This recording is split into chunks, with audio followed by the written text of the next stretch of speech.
เฮ็ดก็ก้นอ่ำผู้ป้ากันดูจังซุมเฮ็ดก็ก้นอ่ำผู้ป้ากันดูจังซุมเฮ็ดก็ก้นอ่ำหัน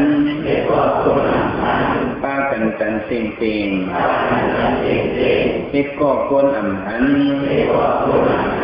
ป้ากันกันเสียงเสียงเฮ็ดก็ก้นอ่ำปองป้ากันหย่องลุ่มลุ่มเฮ็ดก็ก้นอ่ำปองป้ากันหย่องลุ่มลุ่มในความมังกรธาตุไปเอาสองเมียนะก็เฮ็ดก็ก้นคู่ในสองที่ดุ่มลูกก็เฮ็ดก็ก้นหันในสองที่ตัน